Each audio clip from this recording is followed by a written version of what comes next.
আসসালামু আলাইকুম। প্রিয় দর্শক, আপনাদের সকলকে আমন্ত্রণ জানাচ্ছি অন্য মঞ্চের আলাপচারিতায়। আসসালামু আলাইকুম রহমতুল্লাহি ওবরকাতুহু। সম্মানিত দর্শক, আজকের এই ভিডিওতে ধানমন্ডির ৩২ নম্বর নিয়ে কথা বলবো। ৩২ নম্বর কোনো ইতিহাস নয়, কিংবা কিভাবে এই বাড়িটি হলো, এই বাড়িতে কারা থাকতেন, এ সমস্ত কিছু না বলে এখন ৩২ নম্বর যে অবস্থা আছে, বাড়িটি ভেঙে ফেলা হয়েছে, ধ্বংসস্তূপ, এবং এই বাড়িটিকে অপমান করার জন্য সেখানে ময়লা এবং আবর্জনার যে স্তূপ তৈরি করা হয়েছে এবং সেখানে নানা রকম ফ্যান্টাসি করে বঙ্গবন্ধু এবং তার পরিবার এবং ৩২ নম্বরের ইতিহাস, মহান মুক্তিযুদ্ধ, সবগুলোকে ডাস্টবিনে নিক্ষেপ করার জন্য যে মাস্টার প্ল্যান হচ্ছে, আসলে সেটা কতটা সম্ভব এবং কতটা সফলতা পেয়েছে বা বিফলতা পেয়েছে, এই বিষয়গুলো নিয়ে আমি কথা বলবো। কিন্তু তার আগে আপনাদেরকে একটা জিনিস স্পষ্ট করতে চাই। বাংলাদেশের মানুষের যে রাজনীতির যে আবেগ, প্রেম এবং ভালোবাসা কিভাবে আসে, এই বিষয়গুলো যদি না বুঝেন তাহলে ৩২ নম্বরের যে ইতিহাস, সেই ইতিহাসটা আপনি কখনো অনুধাবন করতে পারবেন না। বোঝার চেষ্টা করুন, বাংলাদেশে ৩২ নম্বর রোড বা সড়ক, বঙ্গবন্ধুর বাড়ি, এরকম একটা দ্বিতীয় যে প্লেস, এটা বাংলাদেশে আসলে ইতিপূর্বে কখনো ঘটেনি। একটা সময় প্রায় কয়েকশো বছর ধরে ঢাকার নবাবদের কতগুলো ভবন ছিল,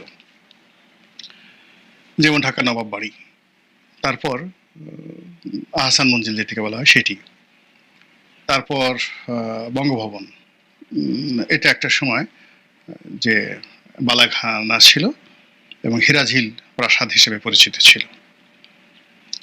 এরপর ঢাকা বিশ্ববিদ্যালয়ের যে মধুর ক্যান্টিন, এখানে একটা বালাখানা ছিল। এরকম তো সেই দিক থেকে এই শহরে, এই দেশে, এই জনপথে হাজার হাজার জমিদার বাড়ি, হাজার হাজার রাজপ্রাসাদ, ইনক্লুডিং লালবাগ কেল্লা, বহু স্থাপনা এখনো পর্যন্ত আছে। সোনারগাঁয়ের লোকশিল্প জাদুঘর, যেটা একসময় ইশাখা রাজধানী ছিল। তার আগে বহু শত বছর সেই স্বাধীন বাংলার যে সুলতানি আমল, তখন সেই সুলতানি আমলে বেশ কয়েকটি রাজধানী গড়ে উঠেছিল। পুন্ড্রবর্ধন বগুড়ার, মহেস্থানগড়, চাঁপাইনবাবগঞ্জে সেই উত্তরবঙ্গে আলাউদ্দিন হোসেন শাহীর যে হোসেন শাহী রাজবংশ, এবং ইলিয়াস শাহী রাজবংশ, এটা সোনারগাঁকে কেন্দ্র করে। কিন্তু কোনো একটি বিশেষ ভবন এভাবে বা একটি রাস্তা এভাবে ৩২ নম্বর এরকম নম্বর যুক্ত মানে কোনো কিছু হয়নি, ইতিপূর্বে কখনো হয়নি। এখন অনেকে হয়তো বলতে পারবেন যে তখন তো এরকম যুগ ছিল না, কিন্তু নম্বর ছিল সব সময়টাতে। যেমন লালকেল্লা প্রতিষ্ঠিত হয়ে আছে, আগ্রা ফোর্ট, তারপরে ধরুন কুতুব মিনার, এই জিনিসগুলোর সঙ্গে ইতিহাস, ঐতিহ্য, তাজমহল, ঠিক তদ্রূপ বাংলাদেশে এই ৩২ নম্বর নামটি, এর সঙ্গে কি রাস্তা, এর সঙ্গে কি ডাস্টবিন, এর সঙ্গে নাকি বাড়ি, ইট ডাজ নট মিন ৩২ নম্বর বলার সঙ্গে সঙ্গে কেমন যেন একটা নস্টালজিয়া চলে আসে। কারো কারো নিকট এটা আতঙ্কের বিষয় হয়ে যায়, কারো কারো নিকট প্রেম এবং ভালোবাসার বিষয় হয়ে যায়। এটা কেন? কেন এই ৩২ নম্বর নিয়ে আমাদের যা কিছু হয় সেটা নিয়ে কেন আহসান মঞ্জিল নিয়ে আমাদের আবেগ হয় না? কিংবা ধরুন সেই বঙ্গভবন নিয়ে এটা হয় না, গণভবন নিয়ে এটা হয় না, কেন ৩২ নম্বর নিয়ে কেন এরকম হয়? তো এই বিষয়টা নিয়ে আলোচনা করব। কিন্তু আলোচনা করার আগে আমাদের দেশের যে তথাকথিত রাজনীতি, সেই রাজনীতির মূল ব্যাপার হলো আমরা বিএনপি, আওয়ামী লীগ যে দল করি, প্রথমত বাবা দাদা ১৪ গোষ্ঠী যে দল করে আসছে, ইন জেনারেল সেই দলগুলোই বেশিরভাগ মানুষ করে। কলেজ বিশ্ববিদ্যালয়ে এসে অনেকে সিদ্ধান্ত পরিবর্তন করে যে সেইখানে ছাত্র যে ছাত্র সংগঠনটি শক্তিশালী, ওটা দ্বারা আকৃষ্ট হয়ে যায়। ফলে রাজশাহী বিশ্ববিদ্যালয়ে ভর্তি হয়ে অনেক আওয়ামী পরিবারের সন্তান ছাত্র শিবির দ্বারা আকৃষ্ট হয়েছে। আবার ছাত্র শিবির মানে জামাতের অনেক ছেলেমেয়ে, মানে জামাত করে এরকম পরিবারের ছেলেমেয়ে ঢাকা কলেজে ৮০ দশকে এসে বা ঢাকা বিশ্ববিদ্যালয়ে ৮০ দশকে এসে তারা ছাত্র দলে অন্তর্ভুক্ত হয়েছে। ইন জেনারেল এটা হলো হেরোইজমের ক্ষেত্রে, অর্থাৎ যেখানে যে দলটি খুব শক্তিশালী থাকে সেখানে জনমত সেই দলের পক্ষে চলে যায়। কিন্তু এর বাইরে কিছু ঘটনা ঘটে। যেমন ধরুন, আমি যখন ঢাকা কলেজে ভর্তি হলাম তখন নেহরু বাবলুর যুগ, মানে নেহরু, সানাল হক নেহরু, বাবলু, মানে তাদের কারণে ছাত্র দলের একটা রমরমা অবস্থা। তখন ছাত্রদল করা মানেই এখন শাহরুখ খান হওয়া যেরকম একটা মানুষের জন্য খুব একটা, যাকে বলা হয়, রোমাঞ্চের বিষয়। শাহরুখ খান হওয়া মানে একটা অ্যাডভেঞ্চারের বিষয়। ঠিক তদ্রূপ মানে সেই যে নীরু বাবলুর যে জমানা, সেই জমানাতে ঢাকা বিশ্ববিদ্যালয় বা ঢাকা কলেজে ছাত্রদলের একজন নেতা হওয়া, এটা ঠিক ওইরকমই একটা অ্যাডভেঞ্চারের বিষয় ছিল। ওইরকম একটা সেলিব্রিটির বিষয় ছিল যে আমি ছাত্রদলের ঢাকা কলেজের নেতা। তা আমার যেহেতু বংশটা, পরিবারের যারা লোকজন আছে তারা সবসময় আওয়ামী লীগ করতেন।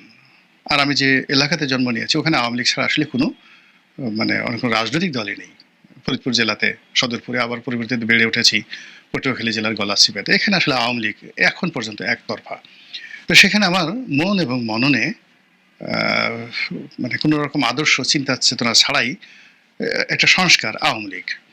কিন্তু ঢাকা কলেজে এসে যে ছাত্রদলের যে রমরমা অবস্থা, তো সেখানে ছাত্রলীগ যারা করে তাদের সাথে যোগাযোগ করা, তাদের কাছে যাওয়া বা ওই দল করা, এর মধ্যে আমি মানে কিছুই দেখতে পাচ্ছি না, কোনো আগ্রহই আমার তৈরি হচ্ছে না। আমার খালি বারবার ওই ছাত্রদলের মিছিল দেখলে আমার মাথা খারাপ হয়ে যেত। আমি কখনো মিছিলে অংশগ্রহণ করিনি, কিন্তু দূর থেকে আমার মনে হতো বিশাল বিশাল মিছিল, সেখানে একটু যাই, হাঁটি, একটু ভাবসাব দেখাই, এরকম তারুণ্য। কিন্তু এর মধ্যে আমি একটা বই পড়লাম। সেই বইটা হলো M.R. আক্তার মুকুলের মুজিবের রক্ত লাল। তো বইটা পড়ার পরে আমার মাথা খারাপ হয়ে গেল, ভীষণ রকম মাথা খারাপ হয়ে গেল। বঙ্গবন্ধু সম্পর্কে, আওয়ামী লীগ সম্পর্কে, মানে আমার যেটা আবেগ, আমার যেটা অনুভূতি, আর আমার যেটা আফসোস, আমি দিন রাত শুধু ভাবি ইতিহাস কেন এমন হয়, মুজিবের রক্ত এভাবে কেন লাল হলো, এভাবে কেন 32 নম্বর রক্তাক্ত হলো। আমি এই প্রথম নিজে নিজে আপন মনে 32 নম্বর দেখতে গেলাম। আমার এর আগে 32 নম্বর নিয়ে কোনো ভাবনা ছিল না, দেখতে গেলাম, আবেগ তাড়িত হলাম। এরপর অন্যান্য লেখা পড়লাম, মুক্তিযুদ্ধ নিয়ে লেখা পড়লাম, সিনেমা দেখলাম। ফলে কি হলো, ওই যে নিষ্প্রভ একটা সময় যখন ছাত্রলীগের কোনো রকম আবেগ ছিল না, অনুভূতি ছিল না, তারপরে আকর্ষণ ছিল না, ঠিক সেই সময়টাতে ছাত্রলীগ করা শুরু করলাম। তো এই যে দেখুন, যে একটা রোমাঞ্চের এগেনস্টে, শক্তির এগেনস্টে, একটা সেলিব্রিটি হওয়ার যে লোভ এবং লালসা যে বয়সে থাকে, সবকিছুর ঊর্ধ্বে যে সাহিত্য, যে লেখা, যে প্রবন্ধ, যে লেখনী একটা মানুষের মনোমস্তিষ্কে ঢুকে যায়, ইতিহাস হয়ে যায়। ঠিক তদ্রূপ আমাদের এই দেশে 32 নম্বর নিয়ে, আওয়ামী লীগ নিয়ে, মুক্তিযুদ্ধ নিয়ে, বঙ্গবন্ধু নিয়ে যে কাজ হয়েছে, গান হয়েছে, কবিতা হয়েছে, গল্প হয়েছে, যা কিনা মানুষের শরীরে মনে মানে হাতুড়ি দিয়ে পিটিয়ে পিটিয়ে যদি কোনো কিছু প্লান্টেশন করা হয়, অর্থাৎ একজনের মাথায় যদি সেই গজাল বা তার কাটা ঢুকিয়ে দেওয়া হয়, যে কোনো একটা আদর্শের হাতুড়ি দিয়ে পিটিয়ে পিটিয়ে, ওটা ও মানুষ জীবিত অবস্থায় যেভাবে ভুলতে পারে না, তদ্রূপ কোনো একটা মানুষ যদি গান দ্বারা, কবিতা দ্বারা, শিল্প দ্বারা, সাহিত্য দ্বারা, ইতিহাস দ্বারা অনুপ্রাণিত হয়, আপনি তাকে কবর দিয়ে ফেলবেন, বুলডোজার দিয়ে মেরে ফেলবেন, কিন্তু ওখান থেকে সে ওই তার আদর্শের কথা বলতে থাকবে। তো সেই দিক থেকে বাংলাদেশের 52 ভাষা আন্দোলন, আইয়ুব খান বিরোধী আন্দোলন, 62 শিক্ষা আন্দোলন, 69 গণ অভ্যুত্থান, 60-এর দশকের 6 দফা আন্দোলন, তারপর মহান মুক্তিযুদ্ধ, পরবর্তীতে বঙ্গবন্ধুর হত্যাকাণ্ড, সেই হত্যাকাণ্ড নিয়ে দেশি বিদেশি পত্রপত্রিকা এবং যে লেখা, সেই অ্যান্থনি মাস্কারেন হ্যান্সের যে লিগেসি অফ ব্লাড, এরকম সব অমর সাহিত্য, কবিতা লেখা হয়েছে, গল্প লেখা হয়েছে। ইমদাদুল হক মিলন লিখেছেন, আব্দুল গফফার চৌধুরী লিখেছেন, আরো অনেকে লিখেছেন। তো এই সকল অমর হুমায়ুন আহমেদ লিখেছেন। ফলে কি হলো, 32 নম্বরের 33টি কারামত তৈরি হয়ে গেছে। এখন সেই যে 33টি কারামত তৈরি হয়ে গেছে, 33টি ফ্যাকরা তৈরি হয়ে গেছে, 33টি ফ্যাসাদ তৈরি হয়ে গেছে। মানে কারামত হলো যারা 32কে ভালোবাসতেছে তাদের জন্য, আর ফেতনা এবং ফ্যাসাদ তৈরি হয়েছে যারা 32কে ঘৃণা করতে চায়। 32 এর বিরুদ্ধে 33টি ব্যারিকেড তৈরি হয়ে গেছে। সেই ব্যারিকেড অতিক্রম করে সেই ভবন ভাঙা যায় না। এইবার 2025 সনের 15ই আগস্টে যে ঘটনা ঘটল, এই বাড়ি পাহারা দেওয়ার জন্য, এই বাড়িতে যে জনস্রোত রয়েছে, সেই জনস্রোত বন্ধ করার জন্য সমস্ত রাষ্ট্রশক্তি, রাজনৈতিক শক্তি একত্রে মিলে যা কিছু করলো, তাতে করে ৩২ নম্বরের যে ইতিহাস এবং ঐতিহ্য বেড়ে গেল। এখন ৩২কে নিয়ে যে সাহিত্য রয়েছে, যে কল্পনা রয়েছে, ৩২কে নিয়ে যে সংস্কৃতি রয়েছে, যে সুর রয়েছে, যে তাল রয়েছে, যে ইতিহাস রয়েছে, আপনি দেখুন ওই ৩২ নম্বরে একজন মানুষ বসবাস করতেন, বঙ্গবন্ধু শেখ মুজিবুর রহমান। তার একটা পরিবার আছে, একজন স্ত্রী ছিলেন, তার কয়েকজন শিশু সন্তান ছিলেন, খুব সাধারণ নাম, জামাল, কামাল, রাসেল, হাসিনা, রেহানা, আবহমান বাংলার একেবারে সাধারণ নাম। মাঠে ঘাটে হাসিনা, রেহানা, মাঠে ঘাটে কামাল, জামাল, মাঠে ঘাটে। মানে আমরা যে ছোটকালে গান শুনতাম, আমার জামাল সামাল, মানে এই জামাল সেই জামাল নয়, কিন্তু নামগুলোর সাথে কেমন যেন একটা মানে যাকে বলা হয় উন্মাদনা রয়েছে, মাদকতা রয়েছে, মাটির গন্ধ রয়েছে। তারপরে ওই যে ঘর, ওই ঘরটা, প্রত্যেকটা রুম, বাথরুম, প্রত্যেকটা রান্নাঘর, প্রত্যেকটা ফার্নিচার এদেশের মানুষের মুখস্থ। এগুলোর চিত্র আঁকা হয়েছে, এগুলোর ছবি আঁকা হয়েছে, এগুলো নিয়ে গান রচনা করা হয়েছে, এগুলো নিয়ে চলচ্চিত্র তৈরি করা হয়েছে, এবং সেগুলো কোটি কোটি মানুষের হৃদয়ে, মন এবং মস্তিষ্কে গেড়ে গেছে। ওই ভবনে সামনে পুলিশ দায়িত্ব পালন করেছে, সেই পুলিশের ছবি আছে। ওই পুলিশকে ধরে নিয়ে একজন রাজপুরুষ লুঙ্গি পরে খাবার সময় তার মনে হলো যে তার পুলিশটি না খেয়ে আছে, তো সেই পুলিশটিকে সে নিজে দোতলা থেকে নেমে সেই পুলিশটিকে জোর করে ধরে নিয়ে নিজের টেবিলে একসাথে তাকে খাইয়েছে। আচ্ছা বলেন তো, সেই যে ছবিটা, সেই ছবি কি বিএনপি দেখাতে পারবে? জিয়া রহমানের সাথে কারো ছবি এরশাদ দেখাতে পারবে? জামাতের আমির গোলাম আজমের সঙ্গে এরকম একটি ছবি কেউ দেখাতে পারবে? আর এই ছবির যে আবেগ, সেটা কিভাবে আপনি তাড়াবেন বলেন তো? এখানে রাজনীতিবিদরা গেছেন, অবাক হয়ে ইতিহাস রচিত হয়ে গেছে। বঙ্গবন্ধুর সঙ্গে যারা মানে লড়াই করেছেন, সংগ্রাম করেছেন, বিরুদ্ধ মতে গেছেন, ধরেন লেখাপড়া যে তাকে বলা হয় সে সরওয়ার্দির বডিগার্ড, লেখাপড়া জানতো না, কিন্তু আবুল মুসর আহমেদকে আপনি লেখাপড়া হীন একজন মানুষ বলতে পারবেন? সেখানে বঙ্গবন্ধু নামে পাগল ছিল বলেন তো? আচ্ছা, সালাউদ্দিন কাদের চৌধুরী, তাদের যে ব্লু ব্লাড, কিংবা ধরুন আকমল ইবনে ইউসুফ, কামাল ইবনে ইউসুফ, তাদের বাবা মোহন মিয়া, তাদেরকে আপনি কি বলবেন? ইত্তেফাকে অবজারভারের হামিদুর রহমান চৌধুরীকে আপনি কি বলবেন? আচ্ছা, খানে সবুর, শাহজিজুর রহমান, তাদেরকে আপনি কি বলবেন? এই লোকগুলো কেন বঙ্গবন্ধুর প্রশংসা করছে, তার নেতৃত্ব মেনে নিচ্ছে? মানে ডক্টর কামালকে আপনি কি বলবেন বলেন তো? ডক্টর কামালকে যে ছেঁচা দেওয়া হয়েছে আওয়ামী লীগের পক্ষ থেকে একাধিকবার, এবং সর্বশেষ 18-র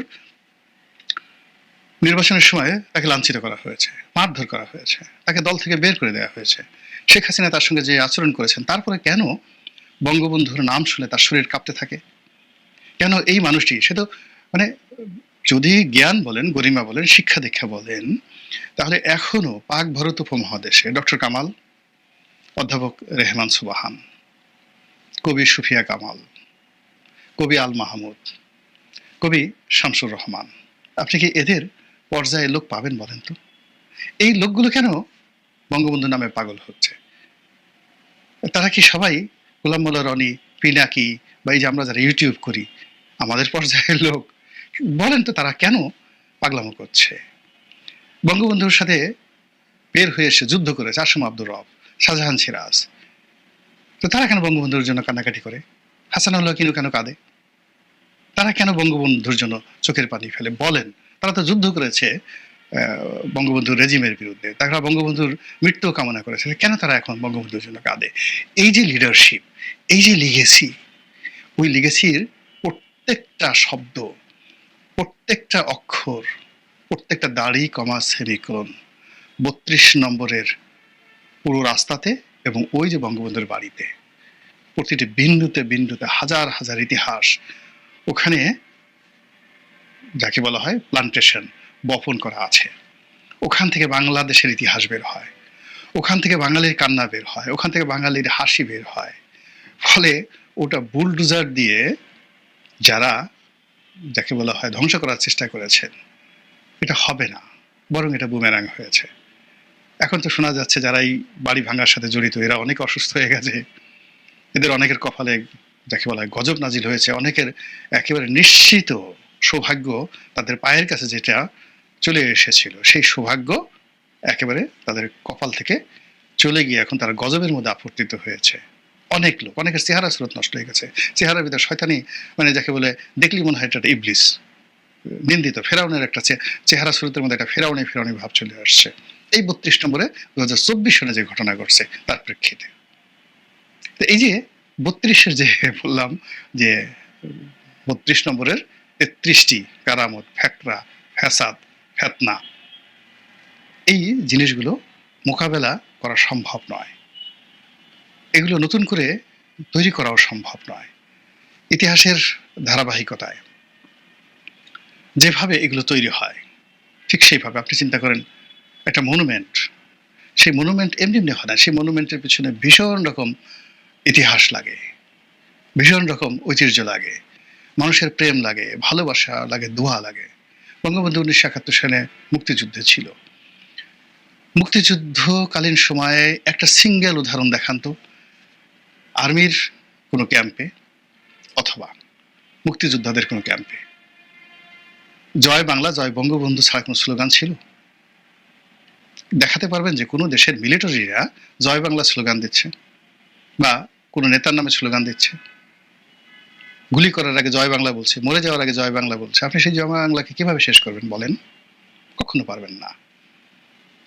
তো এই যে একটা ইতিহাস, সেই ইতিহাস একটা দেশের জন্য, একটা কালের জন্য, সময়ের জন্য একবারই রচিত হয়, বারবার রচিত হয় না। পৃথিবীতে একটাই সেই ফ্রেঞ্চ রেভলিউশন, পৃথিবীতে একটাই হোয়াইট হাউস আছে, একটাই 10 নম্বর ডাউনিং স্ট্রিট আছে, এর বাইরে 10 নম্বর আর হয়নি। 10 নম্বর হাজার হাজার 10 আছে, crore crore billion billion trillion trillion 10 আছে, কিন্তু 10 নম্বর ডাউনিং স্ট্রিট একটাই আছে। তো সেই দিক থেকে এই বাংলায়, শুধু এই বাংলা নয়, বাংলা, বিহার, উড়িষ্যায় 32 নম্বর একটাই আছে। ফলে এই 32 নম্বর নিয়ে যা কিছু তিলেস্মাতি হচ্ছে এটা শেষ হবে না, বরং বাড়তে থাকবে। মহান আল্লাহ আমাদের সবাইকে হেদায়েত দান করুন এবং হেফাজত করুন। আসসালামু আলাইকুম ওয়া রাহমাতুল্লাহি ওয়া বারাকাতুহু।